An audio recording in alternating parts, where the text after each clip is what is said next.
오늘 말씀은 느헤미야 1장에서 7장까지 말씀을 나누겠습니다. 느헤미야, 이 느헤미야는 바벨론 3차 포로 기한을 하는 그때 지도자입니다. 느헤미야는 지도자이지만 아주 평범한 사람입니다.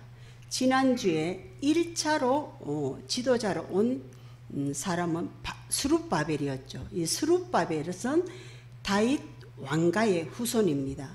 다윗 왕가의 후손으로서 예루살렘으로 귀환해서 성전을 건축하였죠. 2차로 돌아온 자가 그 지도자가 에스라였죠. 에스라는 대제사장 가문 아론의 16대 손이었습니다. 그래서 예루살렘에 돌아와서 말씀을 회복하였습니다. 이에 비해 느헤미야는 아주 평범한 사람입니다. 임금의 술을 따르는 내시, 술관원에 불과합니다. 이 내시에 불과한 느헤미야를 하나님은 선택하시고 하나님은 뽑으셔서 유다 총독으로 보냅니다. 이 평범한 사람 느헤미야의 그 중심을 보신 하나님께서 이 느헤미야를 사용하시는데요. 역사의 길이 남을 일을 해냅니다. 1장 1절입니다. 1장 1절에 느헤미야가 말하기를 아닥사스다 왕 20년 기스를월에 느헤미야가 수상궁에 있을 때를 말씀하고 있습니다.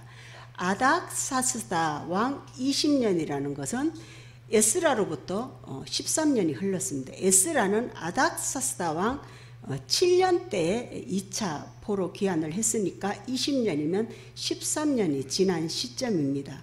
이 시점에 느헤미야는 수상궁에 있을 때 2절에 내 형제들 가운데 하나인 하나니가, 이 하나니는 느헤미야 형제 중에 동생입니다. 2차 에스라 포로 귀환 때 예루살렘을 귀환했던 이 하나니 동생이 두어 사람과 함께 유다에서 왔기 때문에 느헤미야가 묻습니다. 유다와 예루살렘 사람들의 형편을 묻는 것이죠. 그곳은 어떠냐라고 물었을 때 이렇게 대답합니다. 3절 말씀에 유다 백성들은 큰 환난을 당했고 또 능력을 받고 있습니다 라고 말합니다. 왜냐하면 예루살렘 성은 허물어졌고 성문은 불탔다라고 소식을 알려줍니다. 이 성벽과 성문이 허물어졌다는 것은 적들로부터 늘 공격을 받고 있다는 이 소식을 느헤미야에게 알려주는 것입니다. 그랬을 때의 4절의 느헤미야의 반응은 이 말을 듣고 앉아서 울고 수일 동안 슬퍼하며 하나님 앞에 금식하며 기도한다는 것입니다. 하나님의 은혜를 베풀어 주시기를 기도한다는 것입니다. 사실 느헤미야는 바사에서 태어난 그 포로 2세대입니다. 그러니까 예루살렘에 가본 적도 없죠.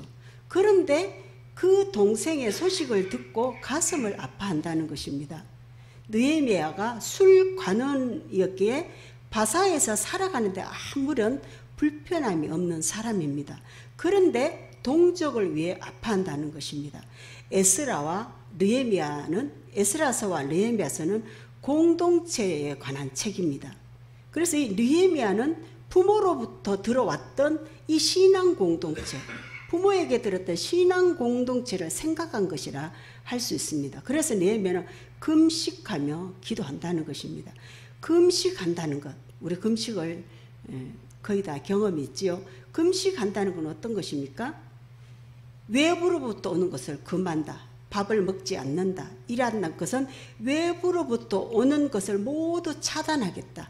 금하겠다는 것입니다. 이것은 오직 하나님만 의지하겠다는 것이 바로 금식입니다. 하나님의 뜻만 따른다는 것이 바로 금식입니다. 4절에서 11절까지는 금식하며 기도하는 내용입니다. 그 기도 내용, 기도 순서를 요약하면 이렇습니다. 먼저 하나님을 찬양하고 하나님을 높이며 하나님께 감사하는 것이 먼저고 다음에 죄를 용서합니다. 이스라엘의 범죄한 죄를 낱낱이 인정하고 예루살렘 백성들을 대신하여서 느헤미야가 용서를 구하는 것이죠. 그리고 나서 하나님의 약속의 말씀을 붙들고 간구합니다. 이것이 기도의 모범입니다. 제일 먼저 하나님을 찬양하며 감사하며 그리고 나서 용서를 구하고 그 다음에 하나님 말씀을 이렇게 붙들고 근거해서 기도를 하는 것이지요. 이제 하나님은 느헤미야에게 은혜를 베푸 주시는데요. 2장입니다. 2장 1절 말씀에 느헤미야가 왕 앞에서 포도주를 왕에게 드렸는데 이전에는 내가 왕 앞에서 수심이 없었는데 지금은 왕 앞에서 수심이 가득한 제수를 따른다. 이거는 목숨을 내놓고 하는 것입니다. 왜냐하면 당시 백성들이 수심이 있는 얼굴을 한다면은 왕의 대적자로 보거든요.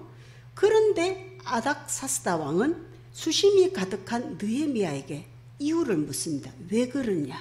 도대체 왜 수심이 가득하느냐? 이렇게 물었을 때 2장 4절을 보면 네가 무엇을 원하길래 그렇게 수심이 가득하느냐라고 묻는 말에 느헤미야의 행동은 하나님께 잠시 묵도합니다. 잠시 묵상을 합니다. 느헤미야에게 왕은 굉장히 두려운 존재입니다.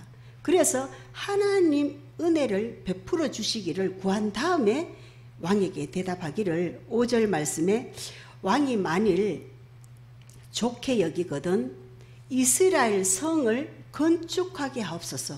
이스라엘 성의 현재 상황을 말씀드린 것이죠. 그리고 청하니까 아닥사스다 왕은 느헤미야의 청을 들어줍니다. 그래서 느헤미야는 유다의 총독으로 파견되고 성벽 재건을 위한 많은 재산을, 많은 예산을 받아냅니다. 느헤미야가 이렇게 인정받는 신하였다는 것을 증명해 주는 것이죠. 하나님은 성실하고 진실된 사람을 사용하여서 하나님 나라를 세워가는 것입니다. 느헤미야는 작은 무리를 이끌고 예루살렘에 도착합니다. 그것이 3차 귀환입니다. 11절 말씀에 3일 만에 도착했다고 말씀하거든요.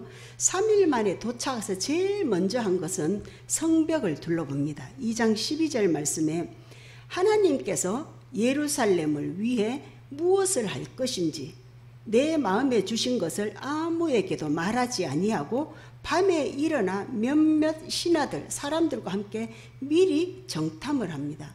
느헤미야가 아무에게도 말하지 않고 정탐한 것은 하나님이 주신 마음, 하나님이 주신 감동을 간직한다는 것은 누구에게 말하지 않고 실제 현장을 둘러본다는 것입니다. 그 성벽 전체는 3, 4km 걸어서 엄청난 거리죠. 이것을 밤에 일어나 둘러본다는 것이죠. 그리고 나서 사람들을 만납니다. 그곳 예루살렘 지도자들을 만나는데요. 2장 17절 말씀의 지도자들을 만나서 이렇게 말합니다. 후예라고 한 것, 정탐 후에 느헤미야가 말하기를 우리가 당한 공경은 너희도 보고 있으니까 예루살렘이 황폐하고 지금은 성문이 불탔으니 이제 예루살렘 성을 건축하여 다시 수치를 당하지 말자라고 합니다. 성벽을 건축하여 예루살렘 국방을 튼튼히 하자라는 것입니다.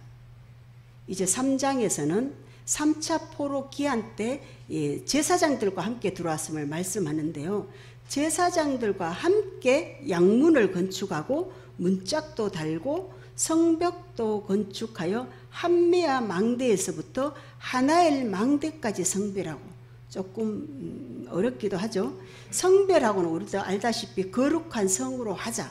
함메아 망대에서부터 하나넬 망대까지는 다음 그림에 보면 양문 서쪽 방향입니다. 다음 화면에 보면 양문 서쪽 방향인데 양문은 제사장들이 양을 데리고 들어가는 문입니다. 제사를 지내기 위해서 제사장들이 양을 끌고 들어가는 문이니까 성전과 가장 가까운 문입니다. 3장 2절 말씀에 보면 3장 2절에 그 다음은 여리고 사람이 건축하였고 또 그 다음은 아무리의 아들 이렇게 그 다음은 그 다음이니 31절까지 연결됩니다. 건축에 참여한 자들 이름을 31절까지 열거하는데요. 그 양문을 시작으로 해서 시계 반대 방향으로 돌아서 한 바퀴 돕니다. 그 양문까지 성벽과 성문을 재건한다는 것입니다. 그래서 32절에 보면 성모퉁이 성루에서 양문까지 중수하였다라고 말씀하는, 중수는 새롭게 건축하는 것이 아니고 보수한다는 뜻입니다. 구멍난 곳을 헐고 때우다. 이미 있던 성벽을 이렇게 허물어졌으니까 다시 세운다는 것이죠. 느헤미야서는 이 성벽이 완성되어 가는 과정을 말씀하는데요. 한편으로는 이 성벽을 재건하면서 한편으로는 이 성벽을 건축하지 못하도록, 재건하지 못하도록 방해하는 자들을, 그 방해꾼들을 방비하면서 건축 공사를 해 나갑니다. 4장에서 6장까지가 이 성벽 재건을, 느헤미야는 이 방해꾼들을 어떻게 대응하는가를 말씀하고 있는데요. 4장 1절 말씀 보시면 산발랏, 이 산발랏은 북쪽의 북이스라엘의 사마리아입니다. 사마리아 총독이고요. 이 총독이 크게 분노하여 유다를 비우면서 방해를 하고, 3절에 가면 도비아는 동쪽에 있는 암몬 지도자입니다. 이 암몬에 있는 도비아까지 이 돌로 쌓는 성벽은 여우가 올라가도 무너질 것이다, 이런 식으로 이렇게 비웃는 것이죠. 이렇게 이웃 나라들이 방해할 때 느헤미야는 그들과 대립하지 않습니다. 5절에 보면 느헤미야는 기도를 하기 시작합니다. 하나님께 그들의 악을 덮어두지 마소서, 하나님의 은혜를 구하는 것이지요.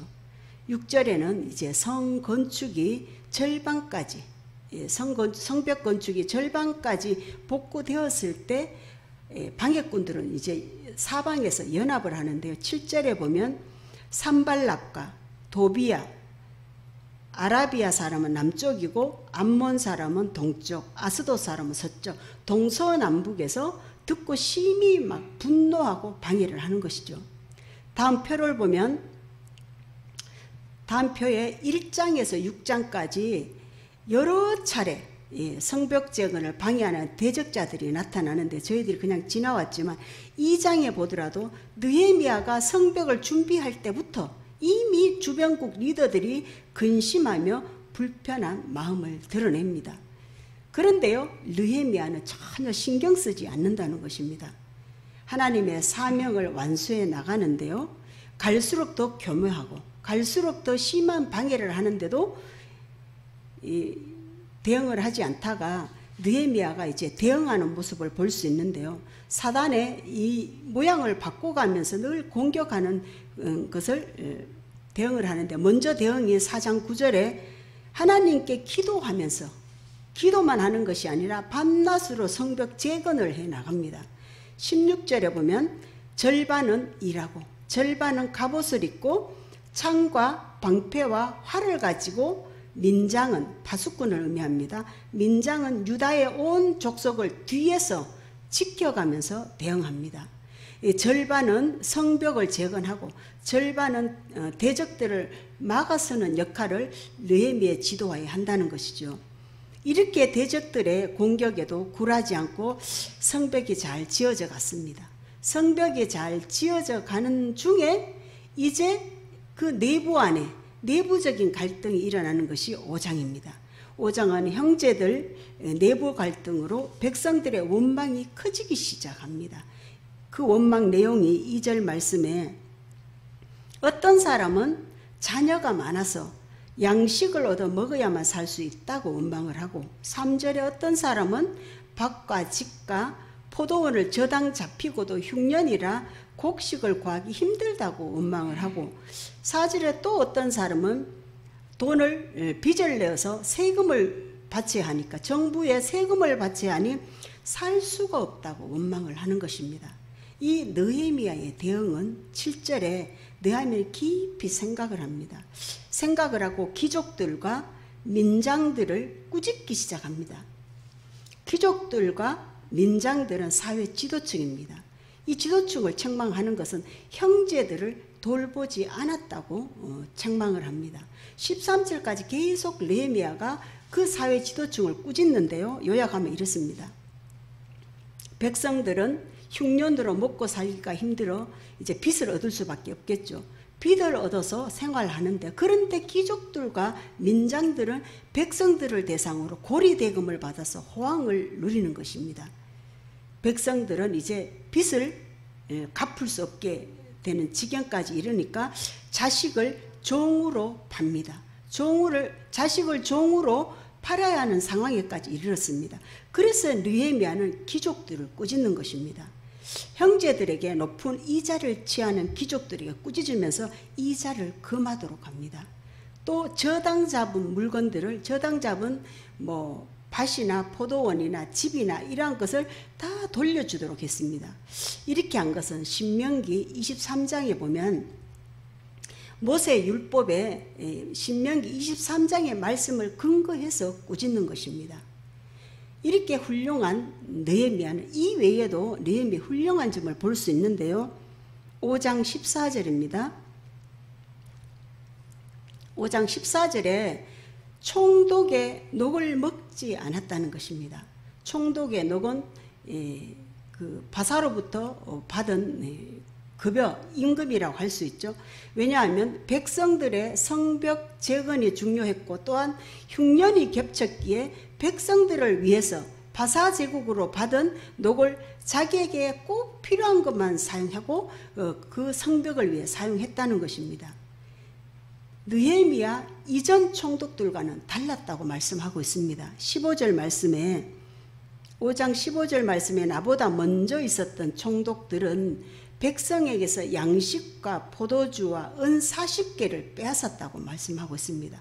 또한 그들은 종자들도 백성들을 압제했다는 것은 그 마지막 남은 씨앗과 같은 그 종자도 빼앗았다는 것입니다.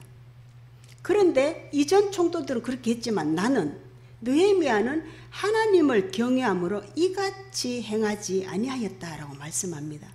하나님을 경외하는 느헤미야는 달랐다는 것이죠. 세상 사람들은 부정과 부패와 부조리를 그냥 익숙하지만은 예수 믿는 하나님을 경외하는 사람들은 달라야 한다는 것입니다. 두 번째로 느헤미야의 삶은 열심히 일하는 사람이었습니다. 16절 말씀에 성벽 공사에 힘을 다하기 위해 땅을 사지 아니하였고 라는 것은 총독의 특권으로 가능했다는 것입니다. 그리고 느헤미야는 내 모든 종자들도 느헤미야 종잣돈까지 모아서 성벽을 위해 열심히 일했다고 말씀하고 있습니다. 느헤미야는 총독으로서 특권을 누리기보다 하나님 맡기신 사명에 집중했다는 것입니다.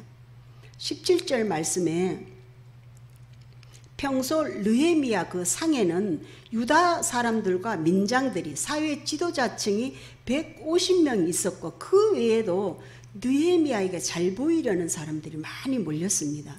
18절에 보면 매일 느헤미야를 위해서 소 1마리, 양 6마리, 닭도 많이 준비했다는 것입니다. 열흘에 한 번씩은 각종 포도주를 갖추었으나 비록 이렇게 느헤미야에게 했을지라도 이 느헤미야는 총독의 녹을 요구하지 아니했다고 말씀합니다. 총독의 녹은 자기의 권리, 이러한 권리를 요구하지 아니한 이유가 백성들은 성벽 재건을 위해 노동을 하고 있으니 이러한 유혹에 넘어가지 않았다는 것입니다. 이 느헤미야의 삶은 정직하고 진실되며 검소한 삶을 살았습니다. 느헤미야는 마치 예수님과 닮은 모습입니다. 자기 권리를 포기하는 희생적인 삶이었습니다. 하나님 맡기신 그 사명을 감당하기 위해 자기를 부인하는 삶을 살았다는 것입니다. 그리고 예수님처럼 기도하는 사람이었습니다. 5장 19절 말씀입니다. 5장 19절에 세 번째로 이 느헤미야는 내 하나님이여 내가 이 백성을 위하여 은혜를 베푸시옵소서라고 기도하는 사람입니다. 신앙 공동체를 위해 하나님의 은혜를 늘 구했던 느헤미야였습니다. 이 느헤미야는 공동체를 위해 늘 최선을 다하였고 또한 하나님께 은혜를 구하는 기도의 사람임을 본문 곳곳에서 찾아볼 수 있습니다. 이제 6장은 느헤미야의 영성을 알 수 있는데요. 6장 2절 말씀에 산발락과 게셈이 4개의 사람을 보내어 이렇게 편지로 보내는데요. 온오평지 한 초원으로 서로 만나자 이렇게 말합니다. 만나자라고 하는 것은 실상은 나를 해하고자 합니다. 즉 느헤미야를 죽이려는 음모로 만나자고 합니다.